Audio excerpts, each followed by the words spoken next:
ব্রট to you by V-Guard, co-powered by Sensodyne ও ভিমল। বলো কথা কেশরী। একের পর এক সরকারি খাস জমি দখলের অভিযোগ উঠছে। মেদিনীপুর খড়গপুর সংযোগকারী চৌরঙ্গি এলাকায় জাতীয় সড়কের ধারে পূর্ত দফতর এবং সরকারি খাস জমি দখল হওয়ার অভিযোগ উঠছে। দখল জমি ঘুরপথে বিক্রিও হচ্ছে বলে অভিযোগ। জাতীয় সড়কের পাশে যেসব নয়াঞ্জলি রয়েছে সেগুলিও মাটি ফেলে বুঝিয়ে দেওয়ায় নিকাশি বেহাল হয়ে গিয়েছে। সামান্য বৃষ্টিতে জলমগ্ন চৌরঙ্গি এবং পার্শ্ববর্তী এলাকা। জল জমার কারণে এলাকার বাসিন্দাদের দৈনন্দিন কাজ শিখেই উঠেছে। অভিযোগ, প্রশাসন, জনপ্রতিনিধিরা সব জেনেও পদক্ষেপ করতে ঢিলে ঢালা মনোভাব দেখাচ্ছেন। স্থানীয় বিধায়ক দীনেন রায়, অজিত মাইতি বিডিও স্বীকার করেছেন সমস্যার কথা, পদক্ষেপ করার কথাও বলেছেন, কিন্তু কবে পদক্ষেপ করা হবে তা নিশ্চিত নয় এখনো। লোকাল পাবলিকরা বিক্রি করে দিচ্ছে, যে জায়গাকে দখল করে রাখছে, এরকম ব্যাপার। হ্যাঁ হ্যাঁ সরকারি। একটু বেশি বৃষ্টি হলেই জল ঢুকে যাবে ঘরে। হ্যাঁ ওটা ঢুকবেই, হয়তো এক এক সময় পুরো ভর্তি হয়ে যায় জল, এতটা করে জল দাঁড়িয়ে যায়, এক গলা পর্যন্ত জল দাঁড়িয়ে যায় ঘরের সামনে। নৌকা চলে, মাঝে মাঝে নৌকা চলে, কাটি পুলিশের ব্যাপার আছে, খাচ্ছে। হ্যাঁ হ্যাঁ হ্যাঁ। শুধু খড়গপুর কেন, আপনি মেদিনীপুরেও দেখবেন যত সরকারি জায়গা আছে সব তৃণমূল নেতাদের বদান্যতায়, তাদের মদতে বড় বড় প্রমোটারদের হাতে চলে যাচ্ছে এবং সেগুলো বেআইনি নির্মাণ হচ্ছে। পশ্চিমবঙ্গের মুখ্যমন্ত্রী সেই কথা স্বীকার করে নিলেন। উনি কি এগুলো জানতেন না? হঠাৎ কি উনি এগুলো সব জানতে পারছেন? আরে উনি তো রাজ্যের সিএম, সবই তো ওনার গোচরে আছে। এই সতপুর গ্রামেরই কিছু ব্যক্তি আছে যারা নঞ্জুলিটাকে মানে কভার ভরাট করে দিচ্ছে রাস্তার জন্য। কোনো কালভার্ট নেই, কোনো হিমপাইপ নেই, গায়ের জোরে ভরাট করে জলটাকে আটকে দিচ্ছে।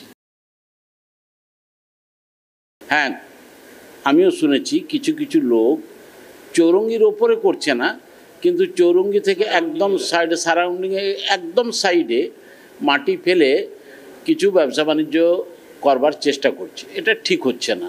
ওখানে বেশি লোক নেই, 2-4 জন আছে।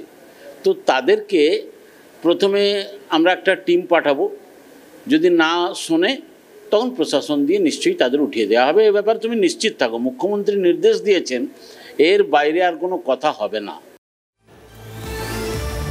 সরকারি ড্রেন দখল করে পাকা বাড়ি নির্মাণের অভিযোগ। নন্দীগ্রামের সোনাচূড়ায় উত্তেজনা। বিজেপি পঞ্চায়েত প্রধানের বিরুদ্ধে মদত দেওয়ার অভিযোগ উঠছে। অভিযোগ, সরকারি ড্রেনের জবল দখল করে বাড়ি নির্মাণ করেছেন অনন্ত মণ্ডল এবং বুলাশ্যাম মণ্ডল। অভিযোগ পেয়ে নোটিশ জারি করে নন্দীগ্রাম 1 নম্বর ব্লকের বিডিও সৌমেন বণিক। 2 অভিযুক্তকে কাজ বন্ধ করে 2রা জুলাই ব্লক অফিসে যেতে নির্দেশ দেন বিডিও। অভিযুক্ত অনন্ত মণ্ডলের দেখা পাওয়া যায়নি। অপর এক অভিযুক্ত বুলাশ্যাম মণ্ডল নিজেকে বুলারাম মাইতি বলে দাবি করেন।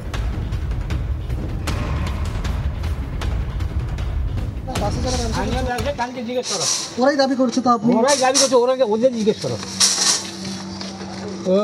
দাদা বলছি, ওরাই তো বলছে যে আপনার নাম বুলাশ্যাম মণ্ডল। বলছে মুখ আছে বলছে।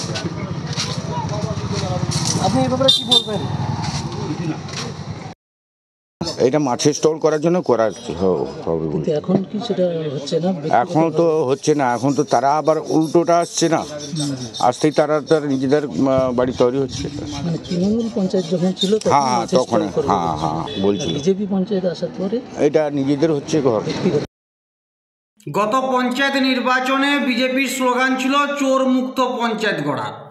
আমরা আজকের দিনে কি দেখতে পাচ্ছি? বিজেপি পরিচালিত গ্রাম পঞ্চায়েত সোনাচূড়া, যার প্রধান, যার প্রত্যক্ষ মদতে চোরযুক্ত পঞ্চায়েত তিনি গড়ে তুলেছেন। সোনাচূড়া বাজারের উপরে জল নিকাশি ব্যবস্থা, সরকারি জায়গা, তার উপরে অর্থের বিনিময়ে অবৈধ নির্মাণ কাজ করছে। আমরা প্রশাসনের দৃষ্টি আকর্ষণের মধ্য দিয়ে নিরপেক্ষ তদন্ত হোক।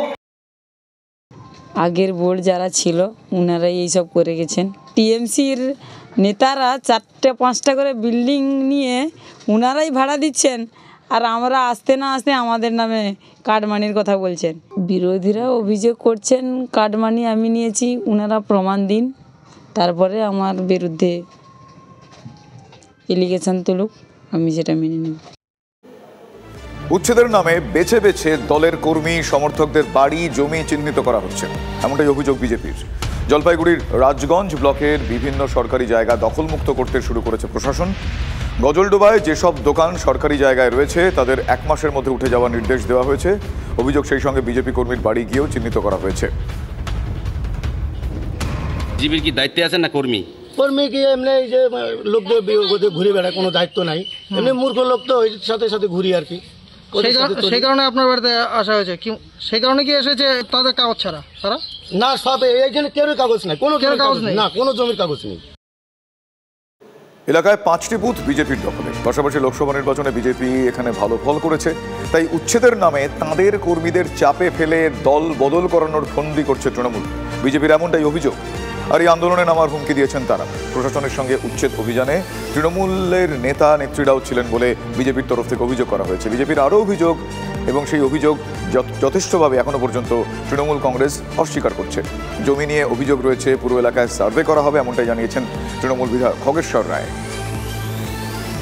এবং বিডিও সাহেব অর্ডার দিলেন, আমাদের পুলিশ অফিসারকে অর্ডার দিলেন, এবং আমাদের গাজলডোবা যারা আছে ইমিডিয়েট সেই জমিটা যাতে জিডিএর কাছে যায়, এবং ইমিডিয়েট আমরা সবাই সিদ্ধান্ত নিলাম ইমিডিয়েট ওখানে ভোট টানানো হয়, যে সরকারি জমি বেআইনিভাবে কাউকে জোর দখল করতে দেওয়া যাবে। বিজেপির এই অভিযোগ ভিত্তিহীন বলে দাবি করছেন রাজগঞ্জের বিএলআরও। আর একটি বাড়িতে স্যাম্পল সার্ভে করা হয়েছে, বাকি জায়গাতেও সার্ভে হবে বলে তিনি জানাচ্ছেন। শোনাবো তার বক্তব্য। কিন্তু অনেক নেতৃত্বরা নেতাও থাকতে পারে, টিএমসি নেতাও থাকতে পারে, বা অন্য দলের নেতাও থাকতে পারে। ওনারা লোকাল হিসেবে রয়েছেন, কিন্তু আমরা অ্যাডমিনিস্ট্রেটিভ হিসেবে যা আইনগত আছে সেটাই করব, কারো কথা মতো করবো না। বাংলার শিক্ষাক্ষেত্র এখন দুর্নীতির আখড়া হয়ে গিয়েছে। মৌলানা আব্দুল কালাম আজাদ বিশ্ববিদ্যালয়ে বিরাট বেনিয়মের অভিযোগ উঠছে। ক্যাগ অডিট রিপোর্টে চোখ কপালে তোলার মতো তথ্য। বিভাগীয় বিষয়ে অর্থনৈতিক লেনদেনের স্বচ্ছতার অভাব দেখা যাচ্ছে। আইন লঙ্ঘন করে কর্মসমিতির অনুমোদন ছাড়াই অতিরিক্ত চুক্তিভিত্তিক অধ্যাপক নিয়োগের অভিযোগ উঠছে সেখানে। কর্মী নিয়োগের ক্ষেত্রে কোনো টেন্ডার ডাকা হয়নি বলে রিপোর্টে উল্লেখ। TV9 বাংলার হাতে সিএজি অডিট রিপোর্ট। দুর্নীতির সংশোধন করতে চেয়ে বিপাকে ভিসি, পাল্টা ভিসির বিরুদ্ধে অভিযোগ চুক্তিভিত্তিক অধ্যাপকদের। এখানে যাওয়ার পরে যে সমস্ত জিনিসগুলো অ্যাপারেন্টলি ইরেগুলার বলে মনে হচ্ছে, এবং শুধু তাই নয়, আমাদের কি বলবো, মানে সিএজি অডিট চললো প্রায় লাস্ট 1.5 মাস ধরে। তারা যে রিপোর্ট দিয়ে গেছে সেই রিপোর্টের বেসিসে আমার যেটা মনে হচ্ছে একটা কারেকশন দরকার। তার কারণ university after all it's the public মানি। এটা যদি অ্যাডমিনিস্ট্রেটিভ পয়েন্ট অফ ভিউ থেকে যদি ঠিক না থাকে, তাহলে সেটা কিন্তু আমি চেয়ারে বসে থেকে ঠিক করাটা আমার কর্তব্য। এই ঠিক করতে গিয়েই বাধাটা এসছে। অন্যায় আবদার কিছু না, যা কিছু হয়েছে আমরা যতদূর খোঁজ খবর নিয়ে দেখেছি অধ্যাপকদের বক্তব্য অনুযায়ী এ আইনসঙ্গতভাবেই হয়েছে। আর এরা যেহেতু ফুল টাইম অধ্যাপক নয়, কন্ট্রাকচুয়ালের অধ্যাপকদের যা যা হওয়া উচিত ওদের বক্তব্য অনুযায়ী সেই কন্ট্রাকচুয়াল পদ্ধতি সমস্ত কিছুই মানা হয়েছে। এরপরে যদি মানা না হয়, উনিও প্রতিনিধি, ওদের 5 জন প্রতিনিধির সঙ্গে উনি আলোচনায় বসুন, উনি কেন পালিয়ে যাচ্ছেন। Brought to you by V-Guard, co-powered by Sensodyne ও ভিমল, বলো কথা কেশরী।